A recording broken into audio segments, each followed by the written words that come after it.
11 अप्रैल 2011 को ये समाचार प्रकाशित हुआ था। सर्वोच्च न्यायालय आज की तरह निष्पक्ष हो जाए तो जज श्री मोदी जी को जेल में होना था, ये शीर्षक रखा हुआ था। इसको जब पब्लिश हुआ, मार्केट में आया, तो माननीय जज साहब ने, तो उन्होंने ना रजिस्ट्रार के द्वारा मेरे को नोटिस उपलब्ध करवाया। तो जो मैंने मिलॉट छापा था, इसमें भी मैटर में भी मैंने एविडेंस दिए थे। ये मतलब ऐसा भाषण वाला आर्टिकल नहीं था। अब हम लोग पत्रकार हैं मिलोट, वो हमारा काम छापने का रहता है, वो हमने कर दिया था। और काफी लंबी कहानी है मिलोट में। और समझिए मिलोट में ना 10 साल 2011 का लिखा था, तो 3 साल मैंने जबलपुर फेस किए। और आपको मध्य प्रदेश की बताया था, यहाँ पर मर्डर होना बड़े आसान काम है। इस बहादुरी के साथ मैंने लिखा। आज मैं जिंदा हूँ, अखबार जिंदा है। और आज तक एपोलॉजी नहीं छापी चैमलवाड़ी अखबार ने। सर काफी समय हो गया सर, मैं एपोलॉजी के अनकंडीशनल एपोलॉजी देना चाहता हूँ सर। तो 10 साल बाद अब सर लिस्टेड हुआ सर। और पहले में 3 साल तो सर मैं यातायात जब, तो मैंने अपने जो भी रिप्लाई थे सर, मैंने पेश तो किए थे। तो मैं, यदि एपोलॉजी मेरी स्वीकार हो जाती है विलोट, तो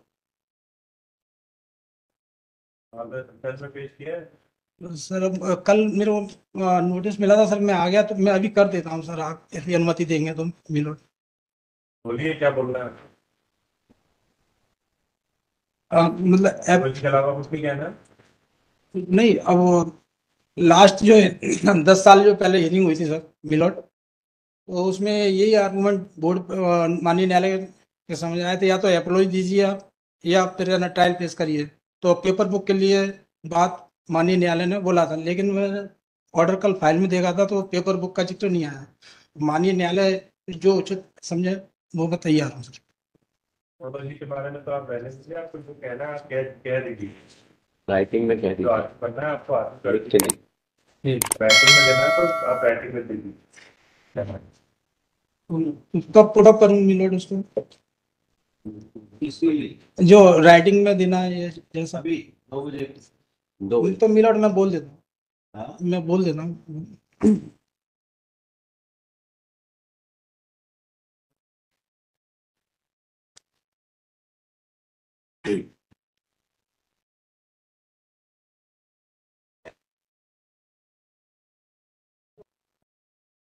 मिलोट 11 अप्रैल 2011 को ये समाचार प्रकाशित हुआ था। सर्वोच्च न्यायालय आज की तरह निष्पक्ष हो जाए तो जज श्री मोदी जी को जेल में होना था, ये शीर्षक रखा हुआ था।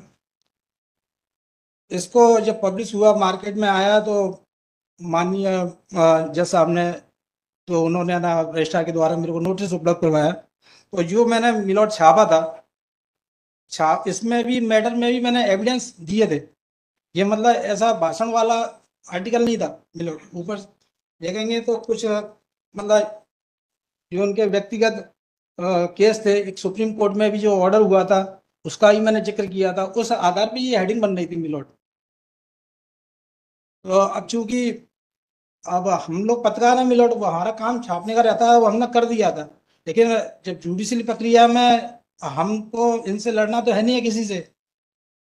तो यदि हम उसमें पार्टी बनते, जो पार्टी जो भी XYZ थी सर, तो वो लोग है ना डैमेज होते गए या वो शांत होते गए, और ये प्रक्रिया है ना शांति में चलती रही। तो उस एविडेंस को मैंने सब लिखा हुआ था। अब मिलोट काफी लंबी कहानी है मिलोट में। और समझिए मिलोट में ना 10 साल 2011 का लिखा था, तो 3 साल मैंने जबलपुर फेस किए। और आपको मध्य प्रदेश की बताया था, यहाँ पर मर्डर होना बड़े आसान काम है। इस बहादुरी के साथ मैंने लिखा। आज मैं जिंदा हूँ, अखबार जिंदा है। और आज तक एपोलॉजी नहीं छापी चैमलवाड़ी अखबार ने। माननीय न्यायालय की तरफ से काफी दबाव, फोर्स ही बोला गया कि एपोलॉजी करिए। कई बार फोर्स बुला लिया गया कि आपको गिरफ्तार करेंगे। और मिलट उन सब से मैं निर्भीकता होके, तो मैंने चलिए जो भी प्रक्रिया होगी उसके तहत मैं निपट लूंगा। लेकिन आफ्टर 10 साल बाद अब हियरिंग पे आया है, तो मेरे में शारीरिक क्षमता और मानसिक क्षमता तो है नहीं है। और मिलोट फिर भी यदि इसको फाइल पेश करने के लिए कहेंगे तो जो मैंने ऑलरेडी पुटअप किया है वो सारा मेरे लिए अपने आप में तथ्य है। 3 मैंने सर मिलॉट इसमें पेश किए थे। पहला फाइल एफिडेविट था 22 जून 2011। सेकंड मेरा एडिशनल रिप्लाई था 27 जुलाई 2011। और तीसरा मेरा 24 एफिडेविट था विद एविडेंस तीनों 24 अक्टूबर 2013।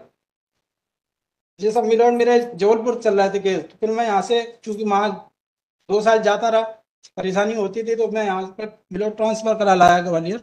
और यहाँ 2 हियरिंग भी लगी माननीय यूसी जैसे यूसी मास्टरी और गंगले साहब के समय। तो काफ़ी है ना, उन्होंने कहा कि एपोलॉजी करके आप, तो अब चूंकि वो हियरिंग पे लास्ट आए नहीं सर मिलॉट, तो फिर मैं सोचा शायद केस खत्म भी हो गया। और सर आप मेरी बात को अन्यथा न लें, मैं संयोग बस कल ग्वालियर था, शादियां चल रही हैं इधर, और मैं नहीं होता तो आज मेरे साथ कोई भी अनहोनी वाला ऑर्डर हो सकता था। मैं हाथ जोड़ के, और अब मैं क्या कहूँ, बहुत बड़े आदमी से टकराट हो गई। हालांकि मेरा हमारे फैमिली टर्म्स हैं, फादर से भी रहे, फादर ही मेरे एडवोकेट रहे।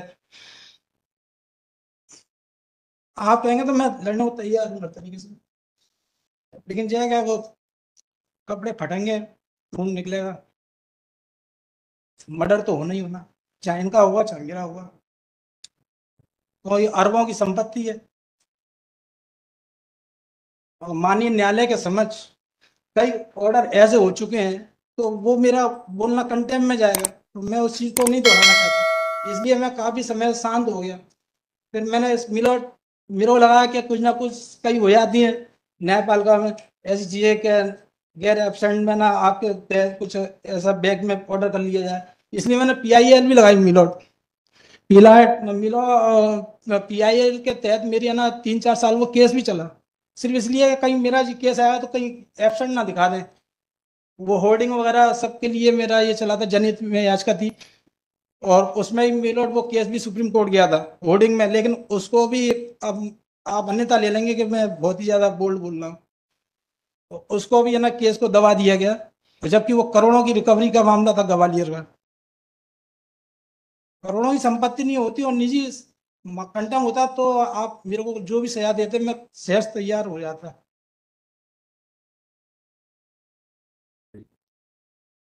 Heard the accused party for whether it's God. How does this help?